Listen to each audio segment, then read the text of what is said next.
সোনার বাংলা 24/7-এ আপনাদের সকলকে স্বাগত জানাই। সৌরভের বিরুদ্ধেই এবার পুলিশে অভিযোগ দায়ের 127 জনের।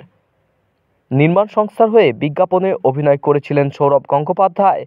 প্রাক্তন ক্রিকেটারের সেই বিজ্ঞাপন দেখেই নাকি সেই সংস্থার থেকে ফ্ল্যাট কিনেছিলেন, তবে ফ্ল্যাট কিনে নাকি প্রতারিত হয়েছেন। আর তাই সৌরভ গঙ্গোপাধ্যায়ের বিরুদ্ধেই পুলিশের দ্বারস্থ হলেন সেই সংস্থার থেকে ফ্ল্যাট কেনা আবাসিকরা।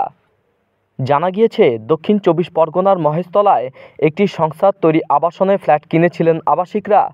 অভিযোগ, ফ্ল্যাট কেনার সময় যে সকল প্রতিশ্রুতি দেওয়া হয়েছিল সংস্থার তরফ থেকে, সেই সব সুযোগ সুবিধা মিলছে না। এরই সঙ্গে অতিরিক্ত টাকা আদায়ের চেষ্টাও করা হচ্ছে মালিকপক্ষের তরফ থেকে।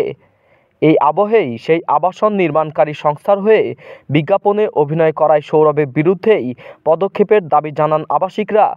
এই নিয়ে মহেশতলা থানার দ্বারস্থ হয়েছিলেন তারা। একই সঙ্গে আবাসনের নিরাপত্তাজনিত সমস্যার সমাধানের দাবি জানানো হয়েছে। পুলিশের কাছে যে অভিযোগপত্র জমা দেওয়া হয়েছে তাতে সই রয়েছে 127 জনের। জানা গিয়েছে, মহেশতলা থানার অন্তর্গত 1 নম্বর বাটানগর রোডে অবস্থিত এই আবাসন 2013 সালের প্রকল্পের কাজ শুরু হয়েছিল।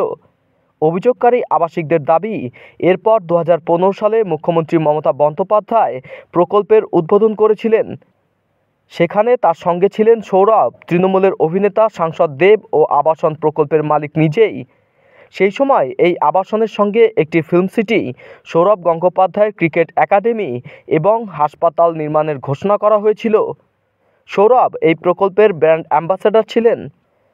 বিভিন্ন টিভি চ্যানেল, হোর্ডিং ও সংবাদপত্রে সৌরভের ছবিসহ আবাসনের বিজ্ঞাপন প্রকাশিত হয়। 2017 সালের মধ্যে প্রকল্পের প্রথম পর্যায়ের নির্মাণ কাজ পুরোপুরি সম্পন্ন হওয়ার কথা ছিল, তবে আজ 7 বছর পরেও তা হয়নি।